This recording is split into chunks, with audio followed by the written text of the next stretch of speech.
A single dad was asleep in seat 8A, when the captain asked if any combat pilots were on board. The first thing anyone noticed was the silence. Not the calm kind, not the peaceful kind, but the kind that creeps in when something has gone wrong and everyone feels it at the same time. The cabin lights were dimmed for the overnight flight, most passengers wrapped in blankets or slumped against windows, trying to steal sleep somewhere over the Atlantic. The engine still hummed, steady and deep, but underneath that familiar sound there was tension, like a held breath. Then the captain's voice came through the speakers. Not smooth. Not rehearsed. Not calm. Ladies and gentlemen, this is Captain Harris speaking. There was a pause, too long. We are dealing with a situation in the cockpit that requires immediate assistance. People shifted in their seats. Heads lifted. A few phones came out instinctively, screens glowing in the dark. If there are any combat pilots on board, particularly those with experience in manual flight under emergency conditions, please identify yourselves to a flight attendant immediately. The words hung in the air. No one moved. A woman 2 rows ahead whispered, "Did he say combat pilots?" A man near the aisle laughed nervously, the sound thin and hollow. That's not normal, right?" Somewhere near the back a child started crying. Still no one stood. In seat 8A, a man who looked like he hadn't slept properly in years opened his eyes. His name was Ethan Cole. And the past he had buried for the sake of his daughter had just come looking for him. Why would a plane full of strangers be waiting for a single dad in a faded hoodie and worn sneakers? 3 hours earlier, Ethan had boarded Air Atlantic Flight 447 in New York with a single carry-on bag and the kind of exhaustion that settled deep in the bones. The kind you get when you are both parent and provider. When there is no backup plan. When being tired is not a phase but a baseline. He found seat 8A without making eye contact with anyone and slid into it carefully, like he didn't want to disturb the world.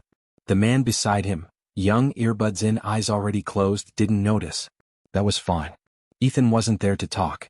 He wasn't there to be seen. He was there to get through another flight so he could get back to his daughter. He buckled his seatbelt, leaned his head back and let the low vibration of the aircraft settle into him. Outside the window, the runway lights streaked past, white and gold, and then the plane lifted into the dark. As the cabin crew began the safety demonstration, Ethan closed his eyes. Sleep came fast. It always did now. Because when you live your life for someone else, rest is something you take whenever it's offered. At home in Portland, his 7-year-old daughter Emma would already be asleep. She always was by 8:30, curled on her side with her stuffed rabbit tucked under her chin, the small night light glowing warm against the wall. Mrs. Kowalski from next door would have checked on her once more before heading home, just like she always did when Ethan traveled. Emma liked routines. Same dinner time. Same bedtime story. Same promise every night. "I'll always come home," he told her once, kneeling beside her bed. She'd looked at him with the seriousness only children possess. Always. Always. That promise had cost him everything he once was. And it had given him everything that mattered. In his sleep, the past found him anyway. He was back in a cockpit, tight, familiar, alive with light and sound. Instruments glowed green and amber, reflected in the canopy above. The stick rested in his hand like it belonged there. It always had. "Falcon 1, you're clear to engage." The call sign crackled through his headset, sharp and confident. That name, Falcon, had followed him for years through training runs, live missions, and skies that didn't forgive mistakes. The aircraft responded to the slightest pressure, fast and powerful, a machine built for control under chaos. Then another voice cut through the radio. "Small. Worried. Daddy?" The cockpit dissolved. Ethan stood in a modest living room, flight suit still on his body like a ghost of who he used to be. Emma stood in the doorway in pajamas too big for her, hair sticking up in every direction. She was 4 in that memory. The night he told her he was done flying. "I'm coming home," he'd said, crouching to her level. "And I'm staying home." She tilted her head. "No more planes?" "No more planes." She studied him carefully. Then, "Promise." "I promise." The captain's voice ripped him out of sleep. Ladies and gentlemen, it wasn't the dream voice this time. It was real. Urgent. Ethan opened his eyes to a cabin that no longer felt safe. The announcement repeated, and this time people listened with their whole bodies. Heads turned. Fear sharpened into focus. If there are any combat pilots on board, Ethan's chest tightened. He knew that tone. He'd heard it before, over radios crackling with static in situations where things were already past the point of clean solutions. This wasn't precaution. This was last resort. His first thought wasn't fear. It was Emma. She'd wake up tomorrow morning and pad into the kitchen in her socks, looking for him out of habit before remembering he was away. Something happened to this plane. He swallowed. His second thought came immediately after, uninvited. I can help. 12 years in the Air Force. Over 2,000 flight hours. Manual landings in storms, system failures at altitude, situations where the book stopped helping and instinct took over. He had walked away from all of that on purpose. Because Emma needed a father more than the world needed a pilot. But if he stayed seated now, if he chose safety over action, there might not be a world for her father to return from. The cabin began to shift, panic creeping through rows like electricity. A woman pressed her hands together and whispered a prayer. Someone asked loudly what was going on. A flight attendant moved down the aisle, her calm professional mask stretched thin. Please remain seated, she said. We're following procedures. Her eyes searched faces. When she reached row 8, her gaze flicked to Ethan. He didn't move. Not yet. Because standing up meant breaking a promise. And sitting still might mean never coming home at all. His hands clenched in his lap. Always, he'd said. Always meant choosing what came home alive. The flight attendant moved on. The silence returned, thicker now. Ethan closed his eyes for half a second. Then he stood. If this story moved you even a little, subscribe to the channel for more quiet, powerful stories about ordinary people doing the right thing when it matters most. Ethan didn't announce himself. He didn't raise his hand or clear his throat or speak louder than necessary.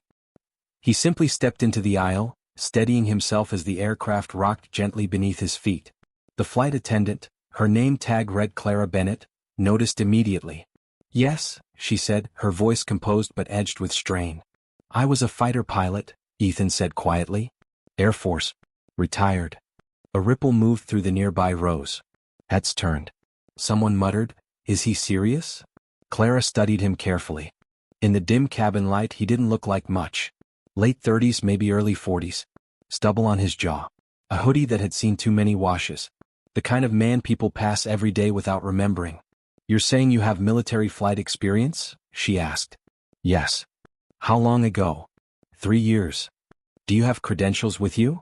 Ethan shook his head. No. I don't carry my military ID anymore. That earned him a longer look. Sir, Clara said, lowering her voice, if you're mistaken, confused, or trying to help in a way you're not qualified for, you could put everyone on this plane in serious danger. I understand, Ethan said. That's why I stood up. Before she could respond, a voice came from behind them. Ask him something only a pilot would know. A man had risen from seat 9C.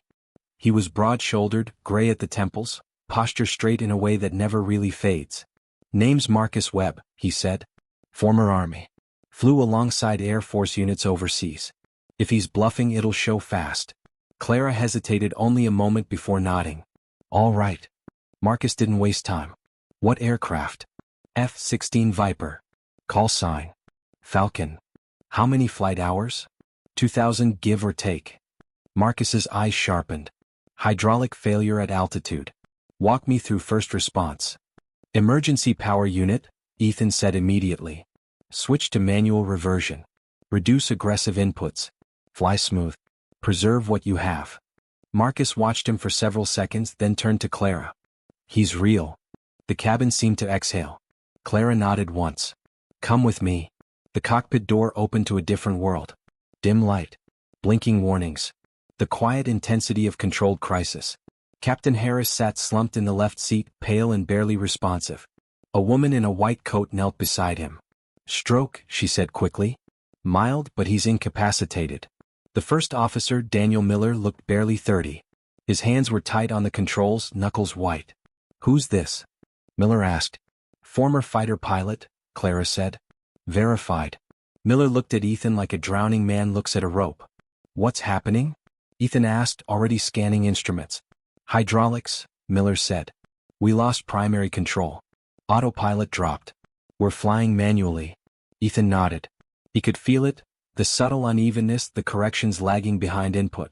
You're in manual reversion, Ethan said. Miller blinked. How did you? Because the plane's talking, Ethan replied. And you're listening even if you don't realize it. The doctor looked up. Can he help? Yes, Ethan said. If we work together. Miller swallowed. Okay. They diverted toward Shannon Airport. At first it seemed manageable. Then it got worse. Hydraulic pressure dipped again. Then again. Each adjustment bought them time, and cost them something else. Descent too fast? Risk structural strain. Too slow? Risk total loss of control before landfall. Ethan coached Miller gently, firmly. Easy. Smooth. Let the plane settle. The clock ticked. Fuel was tight. Weather acceptable. Systems failing. In the cabin, fear thickened. Passengers whispered prayers. Parents wrapped arms around children. Phones recorded trembling footage of nothing but darkness and engine noise. Marcus Webb stood at the front, calming voices, steady and grounded. Sit down. Buckle up. Let them work. Clara moved constantly, calm, cracking at the edges but holding. Back in the cockpit, alarms multiplied. Pressure's down to 12%, Miller said. Ethan did the math. Then we're running out of good options. When the turbulence hit, it hit hard. The aircraft shuddered violently. Miller instinctively pulled back. Don't, Ethan said sharply, placing a hand over his. Ride it. The plane fought them, then settled. Miller exhaled shakily. I've never done this, he said. You're doing it now, Ethan replied. And you're doing it right. Hydraulics dropped again. 10%. Time collapsed into numbers and decisions. Ethan took control. Not formally. Not ceremonially. Just when it became clear there was no other choice. I need the controls, he said. Miller hesitated. Then nodded. You're flying, he said. Ethan's hands settled onto the yoke. Muscle memory woke up like it had been waiting. They were losing systems faster than altitude. 7%. 5. Shannon came into view as lights on the horizon. Emergency services are standing by, the tower said. Ethan acknowledged. He didn't look away from the runway. When hydraulics hit zero, the plane went dead in his hands. No brakes, Miller said. No steering. Ethan stared ahead. Then made the call. Differential thrust, he said. Miller's eyes widened. I know. Ethan adjusted engines like he once adjusted weapons systems. Crude. Imperfect. Enough. The runway rushed up. The landing was violent. Metal screamed. Passengers screamed. Then sand. Drag. Force. The plane slowed. Stopped. Silence. Then sobs. Ethan didn't celebrate that. He sat back, shaking, heart hammering, the weight of what almost happened pressing down on him all at once. They had lived. All of them. Clara cried openly. Miller stared ahead, stunned. You saved us, he said. No, Ethan replied softly. We did. Outside, emergency lights washed the night red and white. As passengers evacuated, many stopped Ethan. Hands. Thanks. Tears. One elderly woman hugged him and whispered, Because of you, I'll see my sister again. Ethan nodded, unable to speak. When he finally stepped onto the tarmac, the cold air hit him like truth. He pulled out his phone. Missed calls. Texts. He called home. Emma was asleep. Safe. When he hung up, he looked back at the plane. Broken, quiet, surrounded by people alive because someone chose not to stay seated. If you believe quiet courage matters more than loud heroics, subscribe to the channel for stories that stay with you long after they end. The noise came back slowly. At first it was distant, muffled voices, the rhythmic hiss of emergency equipment, the low hum of generators working somewhere beyond the tarmac. Then it sharpened into individual sounds. Footsteps on concrete, radios crackling, the metallic clatter of stretchers being wheeled toward the aircraft. Ethan stood just beyond the perimeter lights, hands shoved into the pockets of his hoodie, shoulders hunched against the cold Irish night. The adrenaline had burned off. What remained was something heavier. Relief, yes, but also exhaustion so deep it felt structural, as if it had settled into his bones. His legs trembled when he shifted his weight. His jaw ached from being clenched for too long. Somewhere between the landing and now, his body had realized what almost happened. Behind him, the plane rested half-sunken into the sand arrestor bed, its nose angled slightly downward like an animal that had finally laid itself down after running too far, too hard. Emergency crews moved with efficient calm, their reflective jackets flashing under floodlights. Everyone was alive. That was the part that mattered. A medic approached him, clipboard in hand. Sir, we just need to check you out. Standard procedure. I'm fine, Ethan said automatically. The medic didn't argue. He simply met Ethan's eyes and waited. Ethan sighed. Okay. They checked his blood pressure. His pulse. Asked if he felt dizzy, nauseous, disoriented. He answered honestly. I feel empty, he said at one point, then shook his head. Sorry? I'm fine. The medic gave him a small, understanding smile. That happens. When they were done, Ethan stepped away again, returning to the edge of the scene, unsure where he belonged now. The job was finished. He had no role left to play. Clara found him there. She had changed out of her flight jacket into a heavy coat someone had handed her, hair no longer perfectly secured, eyes red-rimmed but clear. She walked up beside him without speaking at first, standing shoulder to shoulder, both of them facing the quiet chaos of aftermath. "They're taking Captain Harris to University Hospital Limerick," she said finally. "Doctors think he'll recover fully." Ethan nodded. "Good. And the passengers? A few minor injuries. Mostly shock. Nothing serious." "That's good too." They stood in silence for a moment. Then Clara turned to him. "I owe you an apology." Ethan frowned slightly. "For what?" "For doubting you," she said. "For hesitating." "You did exactly what you were supposed to do," Ethan replied. "You protected the plane." She shook her head. "I've been doing this job a long time. You learn to trust procedure, to trust uniforms, to trust credentials. You didn't look like what help is supposed to look like." Ethan gave a tired half-smile. "I get that a lot." Clara studied him. "Why didn't you say anything right away?" Ethan didn't answer immediately. The truth felt delicate, like something that could break if handled wrong. "I promised my daughter I was done with that life," he said finally. "I promised her I'd always come home." Clara absorbed that quietly. "And tonight?" she asked. Ethan looked back at the plane. At the lights. At the people still moving, still breathing. "Tonight," he said, "not standing up would have broken the promise worse." Clara nodded once. Then she reached out and squeezed his arm, not dramatically, not emotionally. Just once. A grounding gesture. "Thank you," she said. "Not as a flight attendant. As a person." She walked away before he could respond. The passengers were being processed in groups now, gathered under temporary shelters where airport staff offered blankets, water, quiet voices. Ethan didn't go with them. He felt separate somehow. Not above. Not below. Just finished. But people kept finding him anyway. A man in his early 40s approached first, eyes red, voice thick. "My wife's pregnant," he said, gesturing vaguely behind him.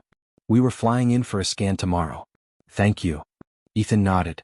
"I'm glad you're both okay." An elderly man shook his hand with surprising strength. "I flew commercial for 30 years, he said. "You did good work up there." A young woman hugged him without asking. She smelled like shampoo and fear. "I didn't think I'd see my parents again," she whispered into his shoulder. Ethan stood still and let it happen. One by one people thanked him. Not loudly. Not theatrically. Just honestly. And with each one, something tight in his chest loosened a fraction. Marcus Webb appeared beside him, notebook tucked under his arm. "You disappeared," Marcus said. "I didn't know where I was supposed to be." Marcus nodded. "That tracks." They stood together for a moment, watching as the last few passengers were escorted away. "I meant what I said," Marcus continued. "This story's going to travel." Ethan sighed. "I figured. I can hold some details back," Marcus said. "But not all of it. People deserve to know." Ethan considered that. "I don't want my daughter dragged into it," he said quietly. Marcus's expression softened. "I've got kids. I understand. I'll keep her out of it as much as I can." "Thank you." Marcus hesitated. "You know they're going to call you a hero." Ethan shook his head. "I don't need that." Marcus smiled faintly. "That's usually how it works." The airport offered hotel rooms for passengers and crew. Ethan accepted one mostly because he didn't have the energy to refuse. The room was small and quiet and warm. He sat on the edge of the bed for a long time without moving, hands resting on his knees, staring at nothing. Then he pulled out his phone. It buzzed immediately. Missed calls. Messages. News alerts. He ignored all of it and tapped Mrs. Kowalski's number again. She answered on the second ring. "She's still asleep," she said before he could speak. "Did everything go okay?" "Yes," Ethan said. His voice cracked unexpectedly. He cleared his throat. "Everything's okay." There was a pause. "Ethan," she said gently, "you don't have to be strong with me." He closed his eyes. "I know." They sat in silence together for a moment, connected by distance and trust. "When will you be home?" she asked. "Soon," he said. "Very soon." Sleep came in pieces. Fragments of sound. Flashes of light. The feeling of falling then stopping. When he woke, dawn was pushing pale light through the curtains. For the first time since boarding the plane, the world felt still. No alarms. No urgency. Just morning. His phone buzzed again. A message this time, from an unknown number. This is Captain Harris. I'm awake. They told me what you did. Thank you for bringing us home. Ethan stared at the screen for a long time. Then he typed back, glad you're okay, sir. Rest up. Nothing more. The flight home was quiet. Commercial. Uneventful. Ethan welcomed the boredom. When the plane touched down in Portland, there was no sand, no screaming metal, just a gentle bump and a long roll toward the gate. This was how it was supposed to feel. At the exit he paused, took a breath, then stepped into the terminal. Emma spotted him first. She broke free from Mrs. Kowalski's hand and ran. Daddy? Ethan dropped to one knee just in time to catch her, the impact knocking the breath out of him in the best way possible. He buried his face in her hair and held her tight. I missed you, she said. I missed you too, he replied. Mrs. Kowalski stood back, smiling, eyes shining. You okay? She asked. Ethan nodded. Yeah, I am. They drove home together. Same streets. Same stoplights. Same house waiting at the end. Inside, Emma showed him her drawings, her spelling homework, the plant she'd remembered to water all by herself. Normal things. Sacred things. That night, as he tucked her into bed, she looked at him with those same serious eyes. You're home, she said. I'm home. She hesitated. You promised. Ethan swallowed. I did, he said. And I kept it. She smiled, satisfied, and turned onto her side. Within minutes she was asleep. Ethan sat there a little longer, listening to her breathe. Then he turned off the light and closed the door softly behind him. Later, when the house was quiet, Ethan sat alone at the kitchen table. The world outside buzzed with noise, news, praise, speculation. Inside there was only peace. He had not chased danger. He had answered it. And then he had come home. That was enough. Some courage is loud. But the kind that matters most is quiet, reluctant, and rooted in love. If you believe the strongest heroes are the ones who come home, subscribe to the channel for more quiet, meaningful stories about ordinary people doing what's right when it matters most.